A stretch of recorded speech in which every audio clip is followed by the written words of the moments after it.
जान जा चुकी है। अब दिल्ली में भी यानी कि देश की राजधानी में भी कोविड तेजी से बढ़ रहा है। इंतजाम क्या है, मौजूदा स्थिति क्या है? दिल्ली से आरजू सेठ की रिपोर्ट। देश में कोरोना लगातार अपने पैर पसार रहा है और अगर टोटल एक्टिव केसेस की बात करें तो अब कोरोना के मामले 6000 से पार चले गए। इस वक्त हम आरएमएल हॉस्पिटल के बाहर मौजूद हैं और दिल्ली में भी लगातार कोरोना के मामले जो है वो बढ़ते जा रहे हैं। अगर हम बात करें तो 24 घंटे में भी कई ज्यादा केसेस जो है कोविड के दर्ज किए गए। लगभग 21 नए मामले जो है वो कोविड के रिकॉर्ड किए गए दिल्ली में। और दिल्ली में भी अब अगर संख्या की बात करें तो 600 से पार जो है अब वो ये नंबर चले गए हैं और लगातार कोविड की संख्या जो है वो बढ़ती जा रही है। मरीजों की संक्रमण का जो नंबर है वो लगातार ऊपर जा रहा है। अगर दिल्ली में भी बात करें तो 686 नए कोविड के केसेस जो टोटल एक्टिव केसेस हैं वो दर्ज किए गए हैं। वहीं अगर बात करेंगे 24 घंटों की तो 21 नए केस जो है वो कोविड के 21 नए केसेस जो है वो 24 घंटे में दर्ज किए गए हैं। वहीं अगर मौत की बात करें तो जनवरी से लेकर अभी तक 7 मौत जो है वो दिल्ली में कोरोना की वजह से हुई हैं और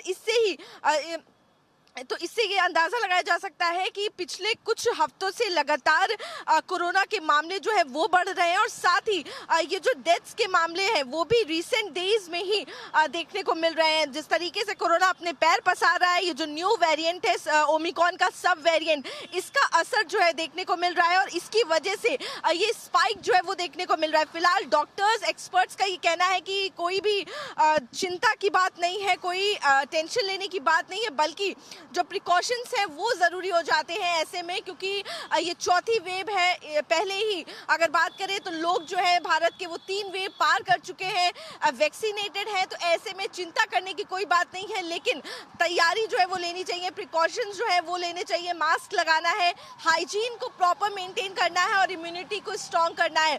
वहीं अगर अस्पतालों की भी बात करें तो आप देखेंगे मेरे सामने इस वक्त हम राम मनोहर लोहिया हॉस्पिटल के बाहर मौजूद है। सरकारी अस्पताल है और एडवाइजरी जो है वो सभी अस्पतालों को भी जारी की गई है। सभी तैयारियां रखने को कहा गया है। स्पेशल कोविड वार्ड जो है वो बनाए गए हैं जहां पर जो बेड्स हैं उनको इंश्योर किया गया है और साथ ही जो ऑक्सीजन सप्लाई, जिस तरीके से हमने देखा था ऑक्सीजन को लेकर काफी ज्यादा समस्या जो है वो पिछली वेव्स में देखने को मिली थी, लहर में देखने को मिली थी, तो ये भी इंश्योर किया जा रहा है सरकार की तरफ से कि इस बार कोई भी इस तरीके की परिस्थिति जो है वो ना बने। दिल्ली की मुख्यमंत्री रेखा गुप्ता की तरफ से भी ये कहा गया है कि पैनिक करने की कोई जरूरत नहीं है, दिल्ली पूरी तरीके से तैयार है अगर कोई भी इस तरीके का कोरोना का सर्ज जो है वो राजधानी में देखने को मिलता है। मैं आरजू सेठ, कैमरा पर्सन अविनाश के साथ, इंडिया न्यूज दिल्ली। उधर मध्य प्रदेश के ग्वालियर चंबल संभाग में कोरोना की रफ्तार लगातार बढ़ रही है। ऐसे में स्वास्थ्य विभाग के जिम्मेदार अधिकारी कोरोना के आंकड़े छिपाने में लगे हैं। मामले का खुलासा उस वक्त हुआ जब एक मरीज की इलाज के दौरान मौत हो गई। इलाज करने वाले जीआरएमसी के 3 जूनियर डॉक्टर कोरोना के शिकार हो गए, लेकिन मरीज की मौत को डेंगू से होना बताया गया, जबकि कोरोना पोर्टल पर उस मरीज की रिपोर्ट कोरोना पॉजिटिव है, जो बाद में हटा दी गई। मेरे को भी सोशल मीडिया से कल खबर लगी थी, तो मैंने तत्काल वायरोलॉजी लैब के जो इंचार्ज हैं उनको तलब किया और पूरा रिकॉर्ड दिखवाया। तो उसमें जो एक ऑपरेटर होता है उसने बाय मिस्टेक डेंगू की जगह वो कोविड लिख दिया था। तो क्योंकि उसका कोविड का सैंपल आया ही नहीं था, ऐसा मुझे उन्होंने पूरा डिटेल ब्रीफ किया, क्योंकि मैं तत्काल हर चीज़ की जानकारी लेता हूँ, कोई चीज़ गलत ना जाए। तो वो कहीं पर भी आप देखते हैं कि कोई सी खबर होती है तो वो ऐसा हो गया, उसमें उसकी ऑपरेटर की मिस्टेक थी, परंतु वैसा विषय नहीं है। देश भर में एक बार फिर से कोरोना ने दस्तक दे दी है।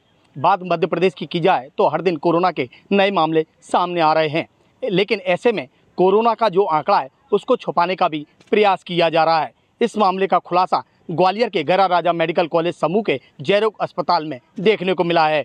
जयरोग चिकित्सालय के 3 डॉक्टर जो हैं, 3 जूनियर डॉक्टर, एक मरीज का इलाज करने के दौरान कोरोना से संक्रमित हुए, उन्हें होम आइसोलेशन के लिए भेजा गया है। लेकिन सबसे चौंकाने वाली बात यहाँ पे ये है कि जिस मरीज की मौत हुई है उस मरीज को अस्पताल प्रबंधन ने डेंगू पीड़ित होना बताया था, लेकिन कोरोना पोर्टल पर उस मरीज की जो रिपोर्ट है उसको कोरोना पॉजिटिव बताया गया। ऐसे में जब इस पूरे घटनाक्रम का खुलासा हुआ है तो आनन फानन में अस्पताल प्रबंधन ने उस रिपोर्ट को पोर्टल से हटा दिया गया है।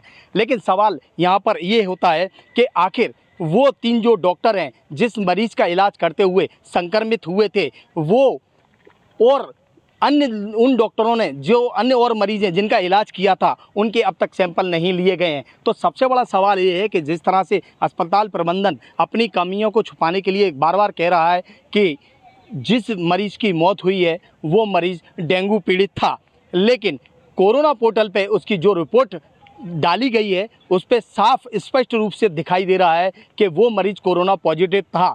तो ऐसे में अगर वो कोरोना पॉजिटिव नहीं था तो फिर वो 3 डॉक्टर हैं कोरोना संक्रमित कैसे हुए, और इस बीच उस मरीज का इलाज करने के दौरान जो 3 डॉक्टर हैं उन्होंने कितने अन्य मरीजों का इलाज किया होगा, ये भी बड़ी बात है। लेकिन अस्पताल प्रबंधन ने यहाँ पर लापरवाही दिखाई। उन मरीजों के किसी भी प्रकार के सैंपल अब तक नहीं लिए गए हैं, जबकि इस मामले को दबाने का प्रयास किया जा रहा है। फिलहाल इस मामले का खुलासा होने के बाद जो कॉलेज के डीन हैं उनका स्पष्ट रूप से कहना है कि यहाँ पर जो ऑपरेटर है उसकी गलती से जो मृतक मरीज है उसकी report corona positive corona portal पर दर्ज की गई है। कैमरामैन संदीप के साथ संतोष सिंह, इंडिया न्यूज़, ग्वालियर। एक बार फिर से कोरोना